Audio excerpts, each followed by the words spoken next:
अलि फरक कोणबाट आफ्ना केही सैद्धान्तिक कुराहरू राख्ने उद्देश्यले म यहाँ उभिएको छु।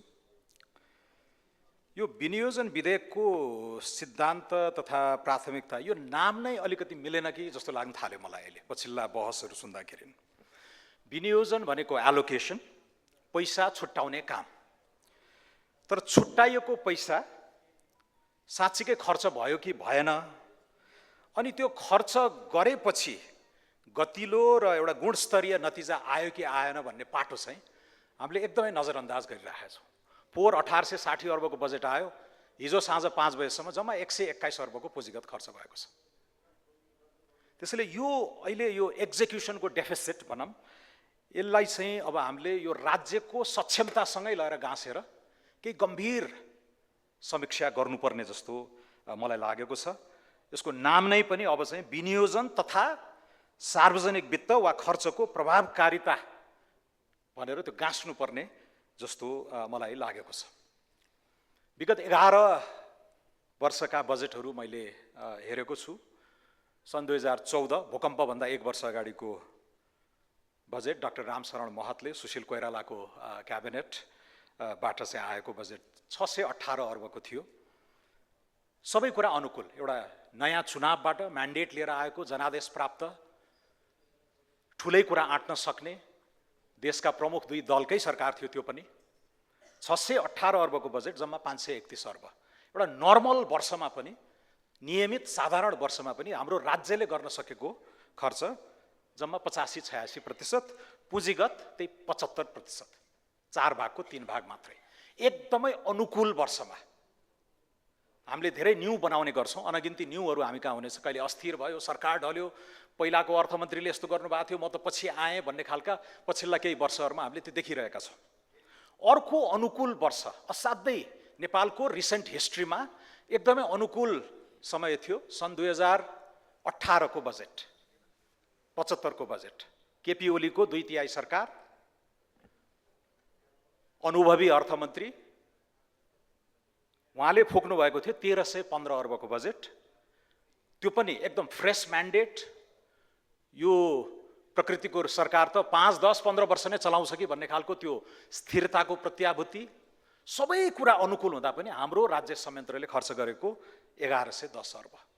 सबै कुरा मिल्दा आइडियल, एउटा भिजन, केही सोच, एउटा हुटुटी लिएर आएको सरकार, बुझेका अर्थमन्त्री, राज्य संयन्त्र पनि अनुशासित र एउटा लामो होराइजन पोर्ट्रे गर्दा पनि हामीले जम्मा त्यही 84-85% को कुल बजेट खर्च र पुँजीगत खर्च त्यही 75-76%, सबभन्दा अनुकूलमा विगत 12 वर्षको मैले यहाँ सुनाएँ। भनेपछि यो खर्च नै गर्न नसक्ने, अघि भनिहालेँ, पैसा छुट्याएर मात्र नहुने भयो। र यो स्टेट क्यापेसिटीको मुद्दाबारे मैले पोहोर अलिकति उठान गरेँ, यसपालि पनि मैले अलिकति राखिराखेको छु। र यो दक्षिण एसियाली परिवेशमै हामीलाई लाग्छ पडोसी चाहिँ भारतले राम्रो प्रगति गरिरहेको छ, त्यत्तिकै मात्रै गति समाउन पाइयो भने पनि राम्रो हुन्छ भन्ने एक किसिमको अहिलेको आम चाह छ। तर भारतभित्रै पनि सर्भिस डेलिभरीको मुद्दालाई लिएर ठुलो गुनासो छ। भर्खरै कार्थिक मुरलीधरणको किताब दक्षिण एसियाली परिवेशमा भारतका विभिन्न राज्यहरूमा गरिएका शोध, गहिरा अध्ययनहरू र नेपाललाई पनि लागू हुने खालका उदाहरणहरूमा टेक्दै मैले यो मिसन मोडको राज्यले गर्ने काम र नियमित मोड, रेगुलर मोडमा राज्यले गर्ने काम बिच चाहिँ डिस्टिङसन छ। त्यो डिस्टिङसन किन छ र त्योबाट हामीले के शिक्षा लिने भन्ने कुरामा अलिकति घोत्लिरहेको छु र यी विचारहरू यहाँ राखिरहेको छु। समयको पाबन्दीले धेरै व्याख्या गर्न नपाइने, तर यसलाई म फेरि दोहोऱ्याउँछु। यही कमजोर राज्य जसले यो नियमित खर्च गर्न सक्दैन, उसले केही कुराहरू गजबसित गर्छ। भारतमा हामीले कुम्भ मेला देख्यौँ, यही शिवरात्रि पनि हाम्रो त्यति दुर्घटना बिना राम्रैसित 10-12 लाख, कुम्भ त 64-65 करोडकै आँकडा आयो, शिवरात्रि पनि कति 10-12 लाख त नाग्छ भन्ने सुनेको छु। चुनाव, भारतले त्यस्तै 64-65 करोडकै चुनाव गरायो शान्तिपूर्ण हिसाबले। हामी पनि 1 करोड 80 लाख मतदाता भएका निर्वाचनहरू पछिल्ला केही चुनावी चक्रहरूमा राम्रैसँग गराइरहेका छौँ। खोपका अभियानहरू 10औं लाख उहरूलाई हामी सजिलैसित गर्छौँ। G20 देखि लिएर सार्क, बिम्स्टेक जस्ता कार्यक्रममा हामी गर्छौँ। सस्तोमा चन्द्रायन जस्तो पनि गर्यो भारतले, हामीले पनि केही त्यस्ता उदाहरणीय कामहरू गरेका छौँ, कम्युनिटी फरेस्ट्री लगायतका। फरक के रहेछ भने यो मिसन मोडमा जाँदा चाहिँ लक्ष्य स्पष्ट हुने, के सफल र के असफल भन्ने कुराको मेट्रिक पारदर्शी रूपले जनतालाई थाहा हुने र समय सीमा हुने, यो तीनटा मिसन मोडमा गर्दा यही पङ्गु राज्यले राम्रो काम गर्ने, नियमित मोडमा शिक्षा, स्वास्थ्य, न्याय सम्पादन, शान्ति सुरक्षा, खानेपानी, बिजुली जस्ता day to day public service डेलिभरीमा चाहिँ यही राज्य असाध्यै चुक्ने। सो योबाट हामीले शिक्षा लिनुपर्छ जस्तो मलाई लाग्छ। र यो मैले 12 वर्षकै यो बजेटको आँकडा प्रस्तुत गरेको कारण चाहिँ विभिन्न अर्थमन्त्रीज्यूहरूले प्रयास नगर्नु भएको होइन।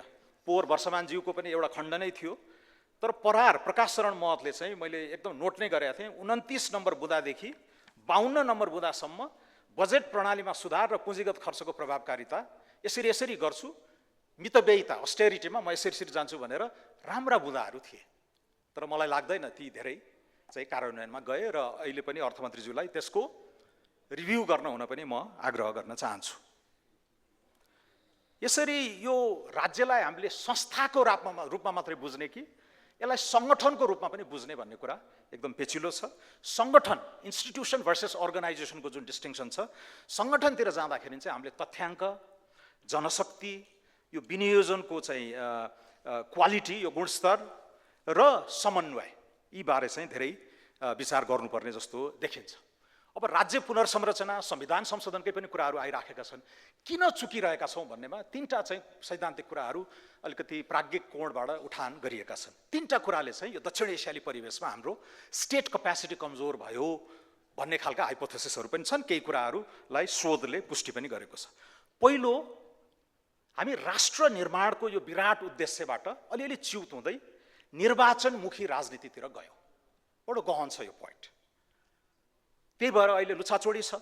अर्थमन्त्रीजी यहाँ बस्नुभयो 4 दिन, मैले देखिरहेको छु सबै सांसदले गएर एकैछिन भए पनि काने खुसी गर्नुपर्नेछ, मेरो चाहिँ नछुटोस् है हजुर भनेर।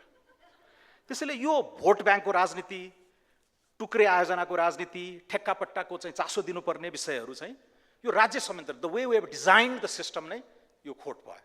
अब सांसद नै मन्त्री बन्न नपाउने, प्रत्यक्ष निर्वाचित कार्यकारीतिर गयौँ भने चाहिँ यो एउटा समस्या, त्यसले अरू समस्या निम्त्याउन सक्ला, तर यो पाटो चाहिँ भत्किन्छ जस्तो मलाई लाग्छ।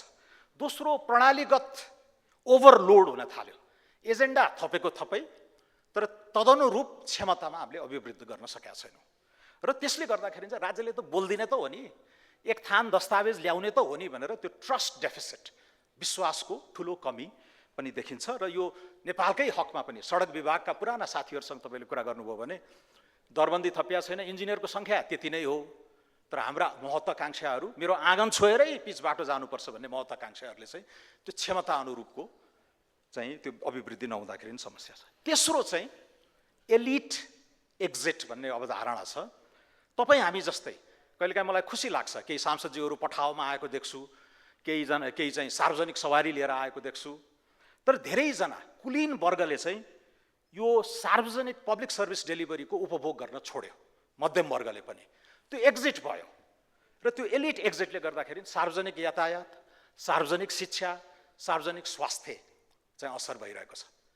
सार्वजनिक यातायातकै प्रसङ्गमा भनिन्छ नि, धनी देश त्यो होइन जहाँ गरिबको पनि एउटा निजी गाडी छ, धनी देश त्यो हो जहाँ धनीले पनि सार्वजनिक सवारी युज गर्छ भन्ने छ।